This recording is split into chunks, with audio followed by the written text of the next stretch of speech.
मन का नियम है। समझ में आया? बहुत नियम है। संसार में सुख नहीं है, ये बात अपन को अच्छे से समझनी है। संसार में सुख है ही नहीं, ये बिल्कुल निर्णय करो। कैसे करो? देखो, जब हमारे शरीर में कोई बीमारी नहीं होती तब हमें सुख होता है। तो थोड़ा समझने लायक बोल रहा हूं। जब हमारे शरीर में कोई रोग नहीं है तब हमें सुख होता है। टिंकल, क्या सुख होता है? नहीं है, सुख तो होता ही नहीं।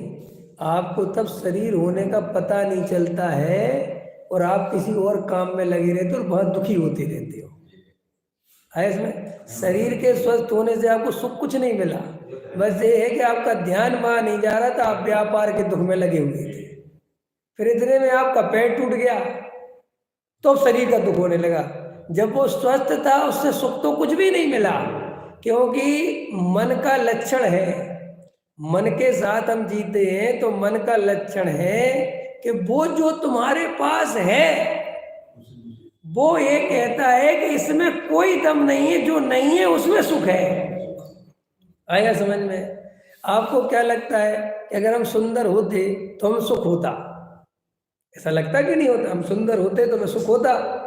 जैसे काला आदमी है ना, तो उसे ऐसा लगता है जो गोरा होगा उसे सुख होगा, लेकिन ऐसा बिल्कुल नहीं है।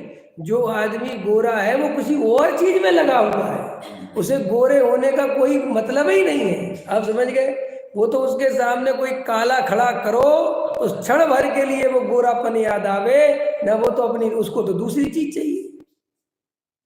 है समझे? आपने बड़े आदमी को देखा, पैसे वाले को देखा, उसकी हवेली देखी तो आपको लगता है इसके सुख है, लेकिन नहीं, उसका हवेली की तरफ ध्यान ही नहीं है।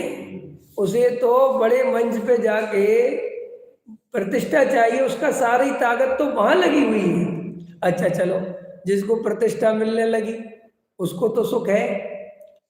मोदी जी को तो सुख है ना, अभी मिल गया प्रतिष्ठा। नहीं, वहां उसको जो चीज हो गई है उसकी कोई कीमत नहीं है। अब 10 साल से पीएम है, इसका सुख नहीं है। 15 साल तक कैसे रहूं, इसकी अनंत आकुलता चलती है। तो इसका मतलब ये है कि मन के साथ हम कभी सुखी होने वाले हैं ही नहीं। जब तक हम मन के तल पे जिएंगे, शरीर के तल पे जिएंगे, संयोगों के तल पर जिएंगे, हमें सुखी होना ही नहीं है कभी। इसलिए जो अपन कहते हैं पहला सुख निरोगी काया, गलत। निरोगी काया होती है तो माया की चिंता सताती है। समझ में आया? कि चलो दूसरा सुख घर में माया, गलत। माया होती है तो अच्छी पत्नी मिल जाए, अथवा जैसी मिल गई कैसी मिल गई इसका दुख सताता है। और अच्छी पत्नी मिल जाए तो कुलवंती, वो क्या, पुत्रज्ञाकारी, भाई साहब, उसकी चिंता सता रही। और सुनो, चारों अच्छे मिल जाए तो ये अच्छे क्यों मिल गए, इसकी चिंता सता रही। नहीं समझ में आया? वो कहीं और दुख खोजेगा। हर व्यक्ति, देखो कई लोगों को मैं देखता हूं, उनके पास सब सुख है। कुलवंती नारी है, पुत्र आज्ञाकारी है, निरोगी काया है, घर में माया है, सब कुछ है, उनको शांति से आनंद ले सकते, लेकिन उन्हें समाज इज्जत नहीं दे रही। अब उन्हें समाज माला नहीं पहना रही, मंदिर का अध्यक्ष नहीं बना रही, तो उनसे ज्यादा दुखी खोजना आदमी मुश्किल है दुनिया में। उनसे क्यों दुख खोजते हैं? क्योंकि मन की नेचर है, वो कहता है तुम्हारे पास जो है इसमें मजा है ही नहीं। मन की नेचर है।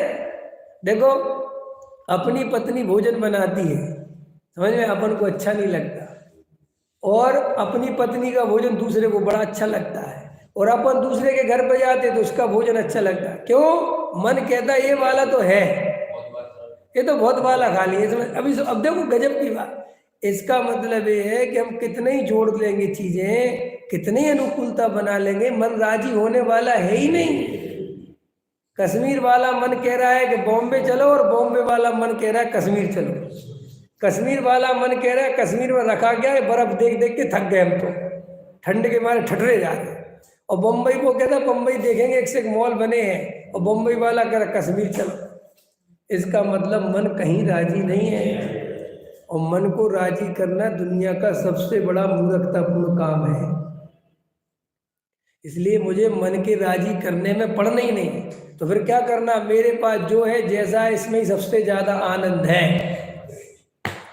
बस ये तुम्हें कला आ गई तो तुम्हें दुनिया में कोई दुखी नहीं कर सकता।